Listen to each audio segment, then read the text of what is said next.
Вардар е најголемата и најдолгата река во Македонија. Таа е главен и најстар државен символ. Со векови, нашата територија била врзувана со течението на оваа река.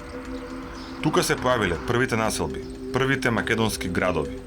По Вардарската долина Македонија се храни, пои и живее. Но Вардар е повеќе од река и многу повеќе од топоним.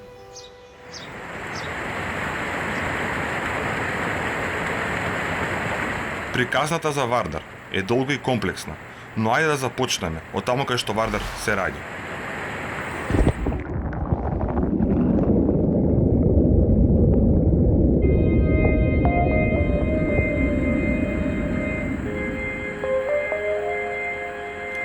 Реката извира од изворот Вруток, на старите карти опишан како Вардар Баши, главата на Вардар, југозападно од Гостивар.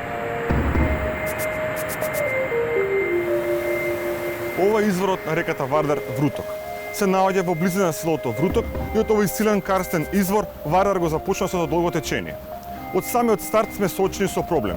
Колку е долга најдолгата река во Македонија? Според некој, тоа се мери од тука, од Вруток, па се до нејзиниот влив во Егејското море. За разлика од некои други кои велат дека Вардар треба да се мери од неговата притока, Дувската река, па се до вливот во Егејското море.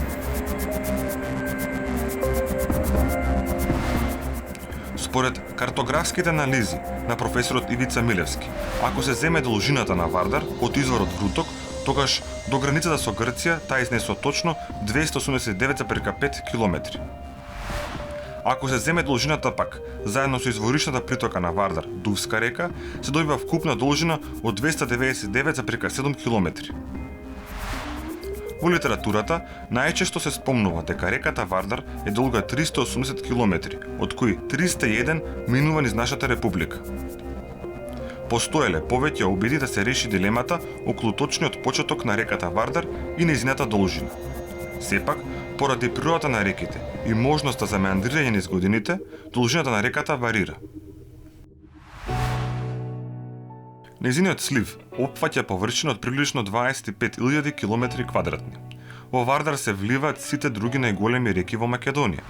Вардар своето течение го завршува во заливот Термаикос или Солунски залив. Вардар има композитна речна долина, низ која напоредно се менуваат клисури и котлини долж нејзиното течение. Од изворот, Вардар прво ја отвара Полошката котлина, а преку Дрвенската клисура влегува во најголемата котлина по неговото течение – Скопје. Вардар е со векови главен символ на Скопје. Тој е дел од градската хералдика и се појавува на градските грбови и знаме. Скопје и Вардар имаат посебна врска, посебно пријателство. Како што градот растел и се развивал, така се менувала и реката. И после многу години на поплави и излевања, денеска Вардар тече низ регулирано речно корито, како ветување дека ова другарство веќе никош нема да се расипе.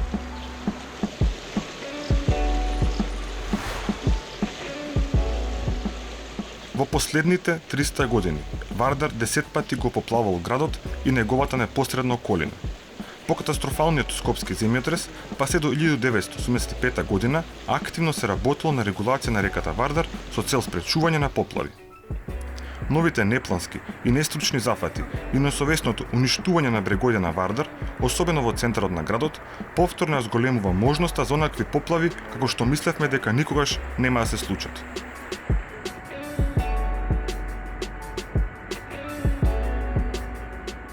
Малку е познато дека во центарот на Скопје се наоѓа површина која веќе еден век не постои. Во близина на градскиот парк се наоѓала големата Скопска ада, монденски речен остров на кој старите скопјани организирале коњски трки, модни реви и други културни настани. Со големите поплави во 1930 години, овој речен остров заминува во историјата. Ада е речно острово, настанато со акумулација на речен нанос на погодни места во реките. Во општата јавност владее ставот дека во Македонија има само еден остров, голем град на Преспанското езеро. Но низ македонската хидрографија може да се сретнат и други помали езерски и особено речни острови. Во Македонија постојат околу 10 речни острови поголеми од 1 хектар, сите во реката Вардар низводно од вливот на Пчиња. Нивната големина и брегова должина се одредува во зависност од водостојот на реката. Докази дека градот и реката се менувале паралелно може да се сретнат на секаде низ Скопје. Па така денес, од некогашниот втор речен остров на реката Вардар, останало само името на скопска населба, острово во општина Аеродром. Првите научни информации за Вардар ги добиваме преку истражувањата на македонскиот револуционер Ѓорче Петров. Преку неговите записи, преведени на современ македонски јазик од геополитикологот Марио Шаревски, денес имаме можност да се доближиме до историјата на Вардар.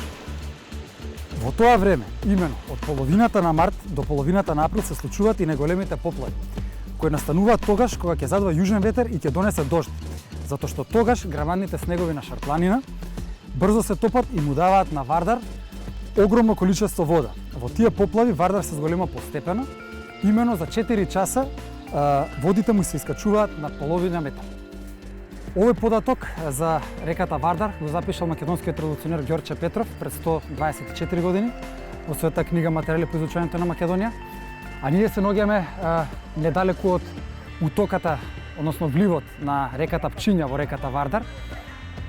Реката Вардар која што со своето течение по средината на Македонија со својата долина која се разгранува преку целиот слив, ја представува главната срцевина и артерија на Македонија, во која што се развиле сите домени од живеењето на овој простор во Македонија. Тука се развил сообраќајот, народното творештво, економијата, културните врски, етнографијата, така што можеме да речеме дека животот во Македонија се проткајува со течењето на водите на реката Вардар.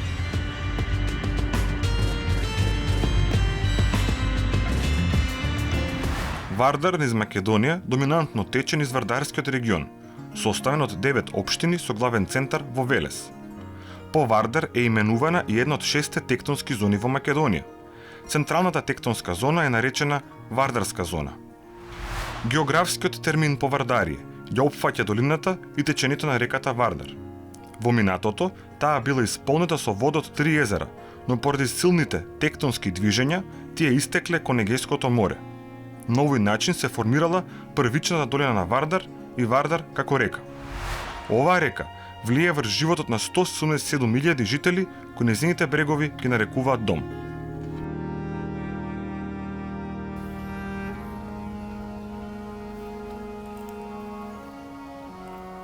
Вардар со векови имал значајна транспортна функција во Македонија. Оваа река била главна линија за транспорт на стоката од Македонија кон Грција. Славните велешки сплавари целата роба ја ставале на сплавови, сплавовите пловеле низводно до Грција, тамо робата била растоварана, сплавовите размонтирани и продавани, а со тие пари биле правени нови сплавови. На овој начин со години цела стока била транспортирана од Македонија кон Грција и Солунскиот залив. Течението на Вардар представува главна сообраќајница преку која Македонија на југ се поврзува со Солун и Егејското море, а на север, преку Кумановско-Прешевскиот превел, се поврзува со Србија и понатаму со Централна Европа. Идејата за поврзување на Дунав со Егејското море, со канал за пловида преку реките Морава и Вардар, датира уште од 19 век. Но економскиот аспект е еден од најголемите проблеми за неуспешноста на овој проект. Србија, Македонија и Грција се наоѓаат во состојба на кревка и нестабилна домашна економија. Овој проект би оставил трајни неповратни последици врз животната средина и локалното население. Домашните експерти остануваат на ставот дека од хидролошки аспект проектот е неизводлив во Македонија. Над Вардар се уште лебди можноста за изградба на проектот Вардарска долина, кој е наменет за развој на енергетскиот сектор. Целта е да се изградат 12 хидроцентрали по течењето на Вардар, кои би создале енергетска независност и така наречен развој на туризам. Секако, ова би значило уништување на најголемите природни вредности на нашата држава.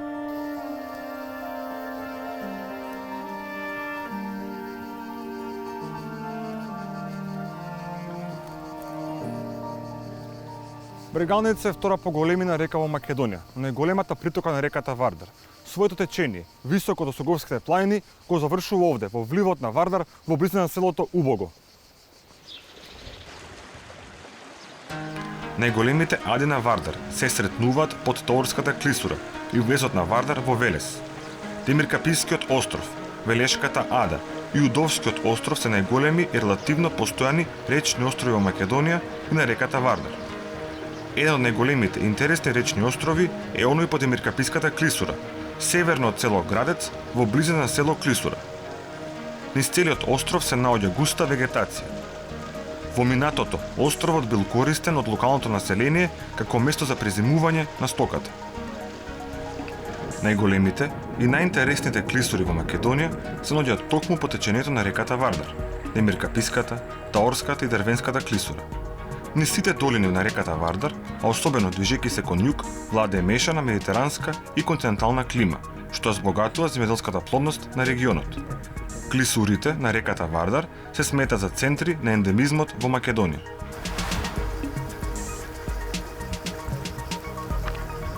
Демиркапе представува најмаркантна клисура на реката Вардар. Таа представува, но и најкуса клисура во неговото течение. Од тука па се кон југ, Вардар раскажува различна приказна. Од овде започнува медитеранската клима во Македонија. Целото течение на реката Вардар е значено подрачје за птици. Овие подрачја се со меѓународно значење за многу видови птици, особено за птиците преселници.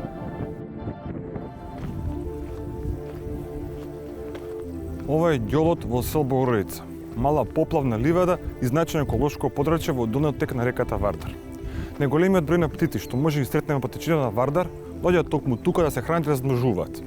Ова поплавна ливада во пролетните и зимските периоди насобира доволно вода да овозможи живот за развој на водоземци, влечуги и голем број на водни птици. Дури 10% од целата популација на бели штрок во Македонија може сретнат токму тука.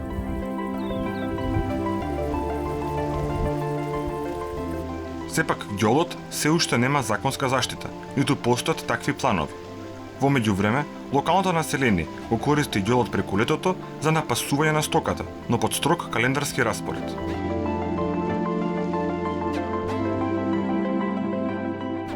Вардар е алармантно загаден. Бактериолошки тој е во 4-та класа, а физичко-хемиски некаде помеѓу 4-та и 5-та класа. Тоа значи дека водата е матна, полна со отпад и во неа се забранува капење, наводнување на површини и напојување на стока. Во изминатите години, во водата отсутствуваат тешките металико-загадувачи, како резултат на затворање на големите индустријски капацитети, но затоа Вардар се загадува со загадувачи од органско потекло. Главен проблем е загадувањето со тврд отпад, особено пластика. Со цел да се подобри квалитетот на вода во реката Вардар, особено во Скопскиот регион, се предвидува изградба на нова модерна пречистилна станица, за која веќе утврдено и локација. Проблем е што оваа локација се наоѓа во границите на подрачјето под заштита острово во Скопје.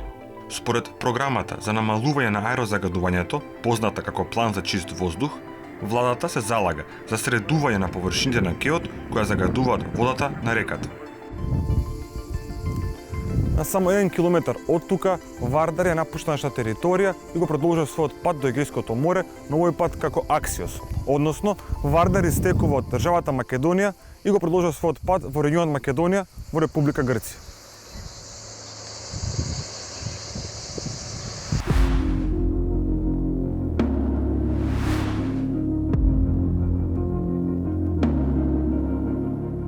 Το ταξίδι του αξίου στην Ελλάδα συνεχίζεται για 76 χιλιόμετρα. Μαζί με τους παραποτάμους του αποτελούν ένα σημαντικό υδάτινο δίκτυο που καταλήγει στο θερμαϊκό κόλπο δημιουργώντας το πάρκο του Δέλτα. Ξεκινώντας από το χωριό της Ιδωμένης, λίγα χιλιόμετρα μακριά από τα σύνορα, ο αξιός ρέει προς την ενδοχώρα. Περνά μέσα από δάση με λεύκες, πλατάνια και οξιές που περιβάλλουν τις όχθες του. Η άγρια ομορφιά του αποκαλύπτεται από ψηλά. Το Δέλτα είναι πυκνοκατοικημένο κυρίως το χειμώνα. Πουλιά που ξεκινούν από τα βόρεια της Ευρώπης ξεκουράζονται εδώ την εποχή της μετανάστευσης. Περισσότερα από 300 είδη φωλιάζουν στις νησίδες του Δέλτα και περιμένουν να περάσουν τα κρύα. Το καλοκαίρι είναι περίοδος αναπαραγωγής. Γεννούν εδώ τα αυγά τους, περιμένουν να μεγαλώσουν οι νεοσύοι για να ξεκινήσουν το ταξίδι της ζωής. Στο πάρκο του Δέλτα βρίσκουν καταφύγιο σπάνια είδη πουλιών. Μόνιμοι κάτοικοι φλίαροι γλάροι συμβιώνουν άλλοτε με κορμοράνους και ερωδιούς, άλλοτε με εντυπωσιακά φλαμίγκο. Στις μικτές αποικίες υπάρχει χώρος για όλους. Το Εθνικό Πάρκο Γαλλικού Αξίου Λουδία Λιάκμονα είναι ένα από τα μεγαλύτερα υγροτοπικά συμπλέγματα που υπάρχουν στην Ελλάδα και περιλαμβάνει 2 λιμνοθάλασσες και 4 ποτάμια. Το ανατολικό άκρο του πάρκου ξεκινάει από τη δυτική πλευρά της Θεσσαλονίκης, από τη λιμνοθάλασσα του Καλοχωρίου και εκτείνεται μέχρι και το νομό Πιερίας στις Αλικές Κήτρους, στον Κορινό. Είναι μια μοναδική περίπτωση της Ελλάδος γιατί έχει 4 ποτάμια στη σειρά τα οποία εκβάλλουν στο θερμαϊκό κόλπο και έτσι σχηματίζουν έναν ενιαίο υγρότοπο, σχηματίζοντας βεβαίως και την πολύ έφορη πεδιάδα του νομού Θεσσαλονίκης, στην Κεντρική Μακεδονία. Ο Αξιός ποταμός είναι ο πρωταγωνιστής, γιατί είναι και ο δεύτερος ποταμός σε μήκος των Βαλκανίων, είναι διασυνοριακός, διακρατικός ποταμός, τον μοιραζόμαστε δηλαδή και με άλλη χώρα. Εμείς βεβαίως στην Ελλάδα κατέχουμε ένα μικρό κομμάτι του Αξιού ποταμού, από τα 380-390 χιλιόμετρα περίπου, που είναι το συνολικό μήκος του. Στην Ελλάδα υπάρχουν μόνο τα 76 με 80 χιλιόμετρα ανήκουν. Οι πρωταγωνιστές των υγροτόπων είναι τα πουλιά. Και βεβαίως και όλα τα υπόλοιπα είδη οργανισμών, θηλαστικά, αμφίβια, έρπετα, αλλά κυρίως θα βρούμε πολλά διαφορετικά είδη πουλιών. Εδώ στην περιοχή του Αξιού έχουν καταγραφεί περίπου 300 διαφορετικά είδη πουλιών, που είναι το 66% των ειδών που έχουν καταγραφεί στην Ελλάδα. Έχουμε τη μεγάλη χαρά και τιμή να έχουμε μία από τις μεγαλύτερες μικτές αποικίες ερωδιών στην Ελλάδα, όπου καταμετρώνται χιλιάδες φωλιές ερωδιών και άλλων ειδών που φωλιάζουν μαζί. Έχουμε πάρα πολλά παριδάτια, φιλοξενούμε πάρα πολλά μεταναστευτικά είδη το χειμώνα, πάπιες, χιλιάδες πάπιες που κατεβαίνουν από τις σκανδιναβικές χώρες και διαχυμάζουν στο δέλτα του Αξιού αλλά και στην κήτη του.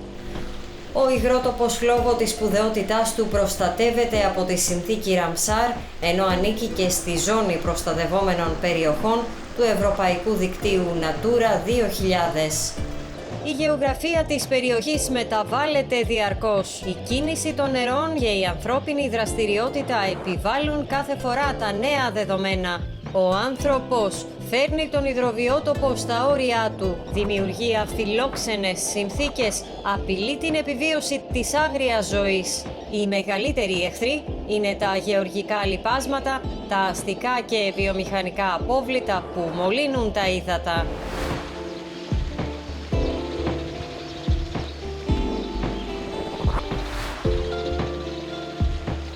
Реката Вардар ја дели Македонија на два речиси еднакви дела. Преку течението на Вардар ги откриваме сите природни вредности, но и опасности кои ги демнат.